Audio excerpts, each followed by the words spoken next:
Hola, ¿qué tal? ¿Cómo están? Qué gusto me da saludarlos a todos ustedes.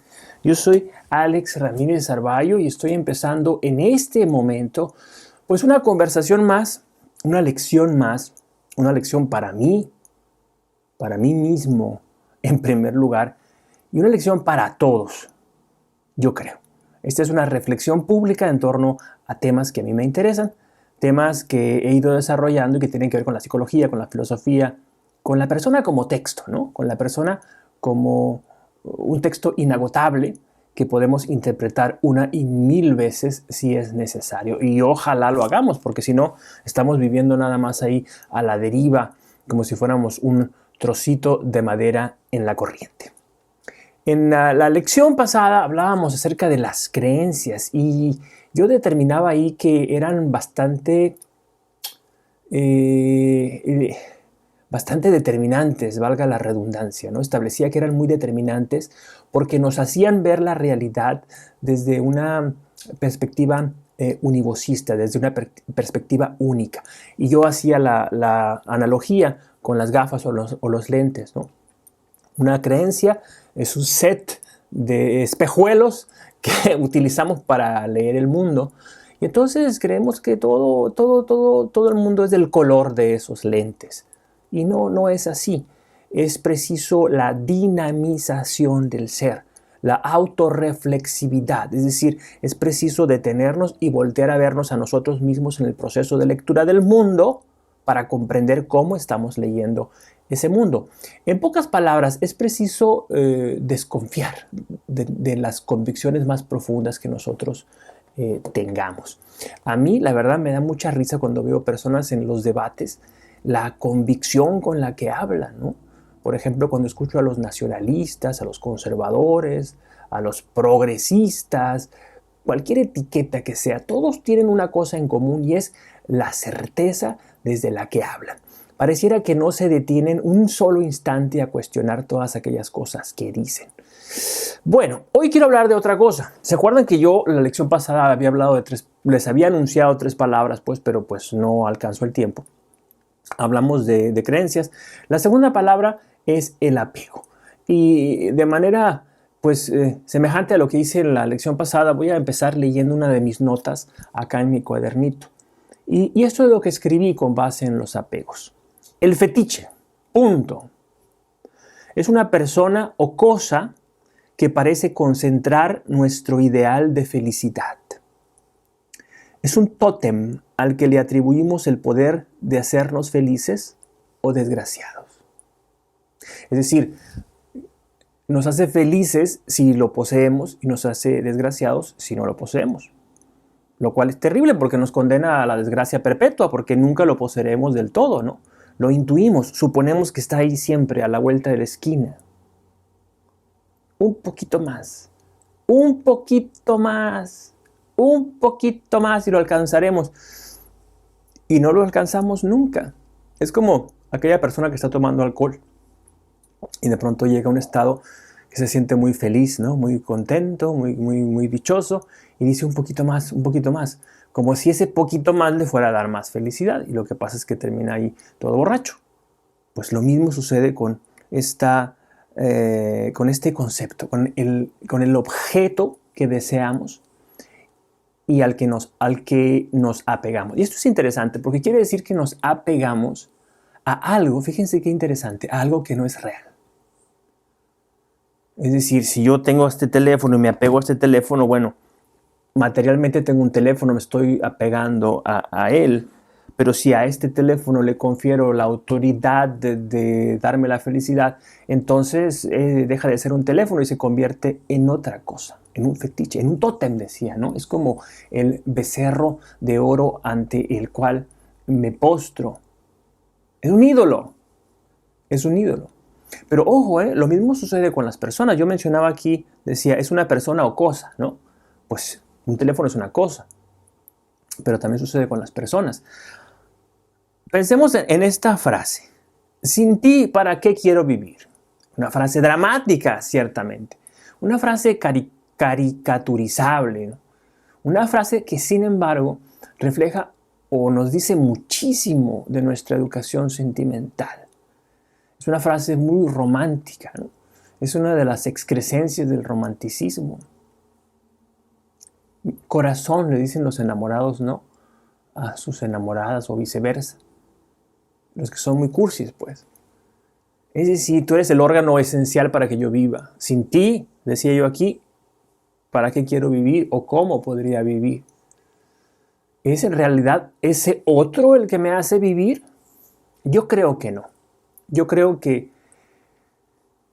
cuando fetichizamos o le damos el carácter totémico a una persona, no es a esa persona, sino a la imagen que nosotros hacemos de esa persona, a quien le atribuimos esas facultades extraordinarias de darnos o quitarnos la vida. Y cuando decimos darnos o quitarnos la vida, no estamos hablando literalmente, pero estamos hablando de una cosa no menos importante. Estamos hablando de sentido. Cuando yo creo que esa persona me da la vida, lo que estoy diciendo, esa persona le da sentido a mi vida, es decir, me da vida espiritual, lo cual es terrible. Porque esa persona que yo estoy idolatrando es una persona llena de defectos, pero insisto, no es a esa persona a quien él vehemente idolatra. No, que va. Es a la imagen que se ha hecho de esa persona. Y esa imagen que se ha hecho es un espejo. Hay un profundo narcisismo en esto. Yo me estoy idolatrando en el otro. Es un juego de máscaras. Yo labro una máscara con mi rostro, se la coloco a ese otro y entonces yo lo idolatro. Es de una perversión tremenda. ¿A qué nos apegamos frecuentemente los seres humanos? A un montón de cosas. Pero todas, creo yo, encajan dentro de estas categorías. Al poder. Y cuando digo el poder no me estoy refiriendo a que uno pues, busque ser el presidente del país o... No, el poder que se ejerce ahí donde tú estás. El poder dentro de la casa, ¿no? Es un motivo de conflictos constantes entre el esposo y la esposa. ¿Quién tiene el garrote, no? El cetro de autoridad de cara a los hijos o de cara pues, a todo el entramado familiar. En la comunidad inmediata, ¿no? La familia extendida también ocurre esto en el mundo de los hermanos, en el mundo laboral. Caramba, hoy se dice tóxico en las redes sociales. Pues bueno, la toxicidad no es otra cosa que esa búsqueda, o puede ser, muy bien, esa búsqueda vehemente, enfermiza, mórbida del poder. Yo aquí soy el mero petatero, ¿no? Aquí nomás mis chicharrones truenan. ¿Por qué me apego a esa búsqueda del poder? Así como me apego a la imagen que yo hago de otra persona. ¿Por qué? Por la misma razón. Porque quiero darle sentido a mi vida. Porque yo siento, y aquí está el asunto, aquí viene el asunto de la creencia que comentábamos antes. Porque yo siento que sin ese objeto o sin esa persona, mi vida se disuelve. Y entonces aquí entra el pánico, el miedo. Las cosas quieren perdurar en su ser. El ser quiere ser eternamente. ¿Me siguen? Entonces, cuando yo creo que esa persona que yo digo me da sentido se va a ir, entonces yo entro en pánico. Digo, yo voy a desaparecer. Y hay gente que le da tanto pánico que termina colgada con la lengua de fuera, ¿no? O con un tiro en la cabeza. De verdad. Gente que siente que ha perdido el poder y que también termina muerta físicamente, literalmente, o muerta por dentro, ¿no? Implosionan todo con base en una creencia. Al prestigio. El prestigio nos genera un montón de apego. En el mundo en el que yo me desenvuelvo, en el mundo de la academia, existe esto, pero ya que no hay poder real y los garrotes que hay son garrotes de trapo, pues el prestigio es muy importante, ¿no? Que me reconozcan, que me digan, qué inteligente eres. Esto es una droga. Es una droga. Yo necesito que me digan que soy muy capaz, que soy muy inteligente, que soy muy brillante. Nadie como fulano, nadie como sutano. Él es la punta de lanza, Él es el referente, Él es el guía, Él es el nuevo monstruo. En el mundo de los escritores también sucede mucho, ¿no? Visibilización se dice ahora desde el mundo del marketing, que hablen de ti, que te vean, que te echen flores, que te piropeen. Es fundamental para quien tiene hambre de prestigio. Así que cuando ese prestigio se rompe, desaparece, pues la persona siente que también desaparece, por eso se apega a él con uñas y dientes. Y esto se ve muy claramente, por ejemplo, en las transiciones generacionales, ¿no? Como quien no tiene otra cosa más que su prestigio, pues no lo va a defender con uñas y dientes, porque está plenamente convencido que todo el mundo está pensando en él y que si dejan de pensar en él, él desaparece. Entonces no es otra cosa que un mecanismo de supervivencia, una manera de querer perdurar en la vida, pero todo esto es una falacia. Claro, cuando nosotros adquirimos conciencia de esto, nos desentendemos y nos morimos de la risa, porque es digno de risa, es sumamente infantil. ¿A qué más? Al reconocimiento.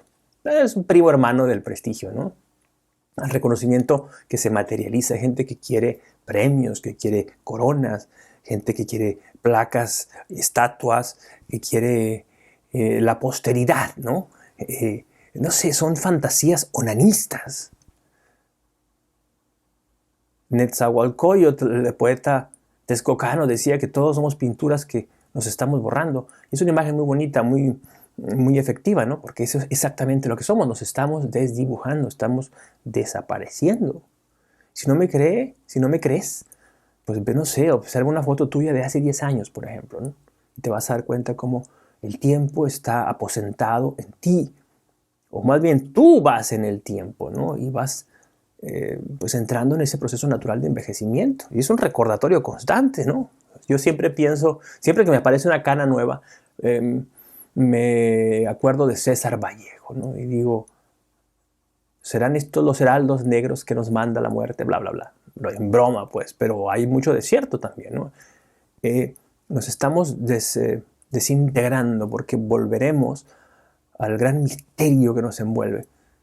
Y sin embargo, pues ahí vamos buscando reconocimiento. En las redes sociales esto se ve muy bien, ¿no? Los likes, los me gusta, las manitas arriba, los corazones o qué sé yo, 100,000 mecanismos que los autores de estas plataformas han ideado para que la persona sienta, ¿no? Ese reconocimiento. ¿Cuántas selfies se toman las personas en las redes sociales? Es conmovedor. Es el reflejo directo de la condición humana en este momento, en muchas personas, ¿no? Soy, existo, véanme, soy, existo. Necesito un feedback positivo, un comentario. Es un apego terrible. Al placer, ¿no? Las adicciones tienen mucho que ver con esto. El adicto se encuentra apegado a esta explosión en el sistema nervioso, ¿no? Que es el placer. Necesita más y más y cada vez más y cada vez más para ser, para perdurar en su ser. Y las adicciones están por todos lados, ¿no? La comida es una gran adicción. Es curioso, ¿no? Porque pues, yo, por ejemplo, vamos a tomar de referente sin que esté diciendo que las redes sociales sean la realidad, pero son un reflejo de la realidad. Tomemos una vez más a las redes sociales como referente y ahí vamos a ver cómo hay con frecuencia, sobre todo en esta época del año, hay memes o memes, ¿no? Pues chistosos, ¿no? Que aluden a la adicción a la comida. Somos adictos a la comida. Pero o al alcohol, ¿no? También el Lupe Reyes famoso, ¿no? Las fechas estas de fin de año y de la llegada del año nuevo. O al sexo, obviamente, que es el más evidente, ¿no? Al placer sexual. Apegos constantes que sentimos que si no los tenemos, vamos a desaparecer. Y esto nos genera pánico. Y esto nos genera una tremenda ansiedad, que es lo que yo he experimentado en mi vida.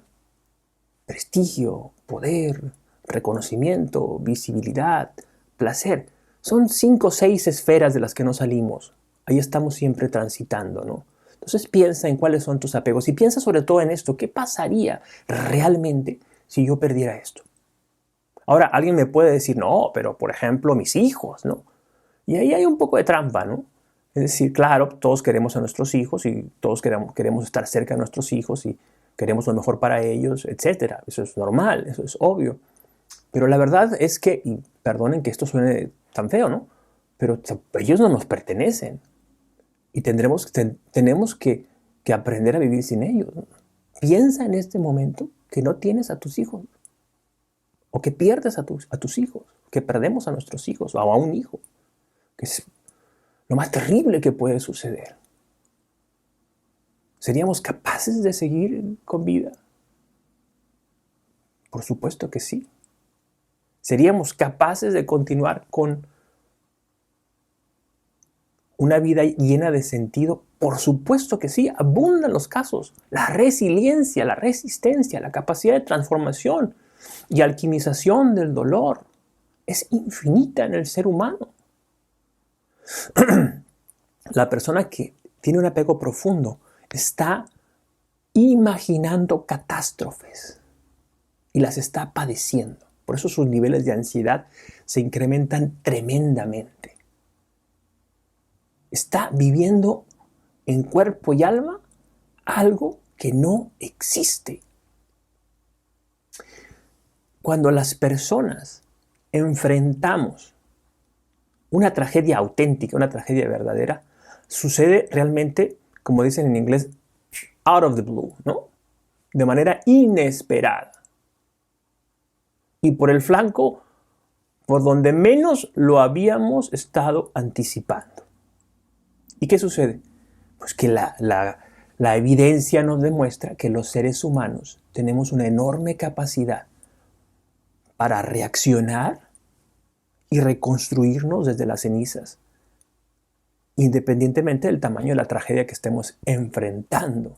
Yo he hablado con padres que han perdido sus hijos en situaciones trágicas, muy trágicas, siendo niños, pequeños, bebés casi. Y he visto la evolución de sus vidas. Y han sobrevivido. Vaya que han sobrevivido y vaya que su vida se ha transformado de manera radical para bien. Claro, porque en la felicidad nuestro espíritu, nuestra condición de seres humanos no evoluciona, no crece, no hay crecimiento, no hay desarrollo. Es en la resistencia, en el dolor, en la crisis, donde nosotros tenemos, por fuerza, ¿verdad? Porque no nos queda de otra, que crecer, que empujar, que salir hacia adelante, que escapar hacia adelante. Bueno, termino con esto. ¿Cómo podemos solucionar el problema de los apegos? Bueno, nadie tiene la fórmula, ¿verdad? No hay nadie que te pueda decir, este es el camino y no hay otro, porque eso es una mentira. Pero yo aquí tengo en mi cuadernito de notas una reflexión que hice hace algunos años. Ser desde el amor trascendente para reconocer la naturaleza accidental de la realidad. Un poco aristotélico esto, ¿no? Ser desde el amor trascendente para reconocer la naturaleza accidental de la realidad. ¿Y qué cosa, muchachos, es esto del amor trascendente? Bueno, etimológicamente la idea de la trascendencia significa ser más allá, ¿no? Estar más allá, habitar algo o superar el momento actual para habitar algo que nos envuelve a nosotros, algo que es más grande que nosotros. Es decir, abandonar la burbuja que nos contiene, una burbuja hecha de creencias. La forma más fácil, creo yo, siempre he pensado en esto, de trascender, es amar al otro, donarnos al otro, a ese otro que no es una imagen, que no es un ídolo, que es una persona como yo, que sufre como yo. La empatía, por ejemplo, es una forma de trascender. Cuando nosotros vemos a una persona que está sufriendo y no nos vamos de largo, sino que nos detenemos, aunque sea para hablar un poquito, ¿no? Para dar una palmada, para hacernos presente, para que ellos sientan que estamos ahí con ellos. Eso basta, eso es trascender. Eso es crear puentes entre mi persona y la otra persona. Eso es practicar el amor trascendente, ¿ya? Y la otra parte de lo que yo decía acá es reconocer, sin aspavientos, con madurez, la naturaleza accidental de la realidad de la que somos parte también, ¿no? Una persona, por miedo a la realidad, pues no se quedaría en su casa encerrada, ¿no? Ahí debajo de la cama, porque pensaría que a lo mejor la puede aplastar un automóvil al cruzar una calle. Suena ridículo, pero eso es lo que muchos de nosotros hacemos. No apostamos, no arriesgamos. Hay gente que no quiere amar porque no quiere que lo lastimen. Hay gente que no quiere invertir en negocio porque no quiere perder. Hay gente que no quiere estudiar porque ya estoy muy viejo. En fin, ¿cómo se dice? No exceso, se dice excusas, pretextos que inventamos para no comprometernos con nosotros mismos. Es maravilloso. Crear a partir de esta conciencia es una aventura personal. ¿Cómo diablos no va a ser maravilloso? ¿Cómo diablos no va a ser divertido? Es una aventura en el sentido estricto de la palabra. Significa ir a lugares que no hemos visitado nunca, abrir brecha, abrir camino, descubrirnos y sobre todo descubrir las posibilidades que nosotros tenemos. Cuando nosotros nos deshacimos, es decir, cuando soltamos el apego, nos damos cuenta de que nada pasa. Nada pasa. La vida continúa, la vida sigue. La maravilla de la vida continúa y se abren nuevas posibilidades. Y esa es la tragedia, cuando nosotros estamos atados a una cosa, estamos tan focalizados o tan enfocados en una cosa que estamos dejando de poner atención a todo lo que nos rodea. Y tú y yo y nosotros y todos nosotros podemos tener un montón de talento, pero es un talento que está ahí, enterrado, ¿no? Es oro que está enterrado, que no sale a relucir. ¿Por qué? Porque a mí me interesa nada más fulanita, fulanita, mi trabajo, mi dinero, mi posición, mi reconocimiento. Quiero esta casa, quiero este carro, quiero... Tonterías. Todo eso es pasajero. Nosotros mismos, nuestro cuerpo es pasajero. Y la tragedia es esta, que por estar aferrado a un plato de comida, estamos perdiendo un reino. Muchas gracias, muchachos. Ha sido un placer estar con todos ustedes. Espero no aburrirlos demasiado, espero que no. Si les interesa lo que están escuchando, déjenme un comentario. Ya, quizá me pueden dar alguna idea, alguna crítica, qué sé yo, ¿no? Para saber que están ahí del otro lado, que están escuchando. Un abrazo muy grande y nos vemos, pues, en la próxima ocasión, si Dios quiere.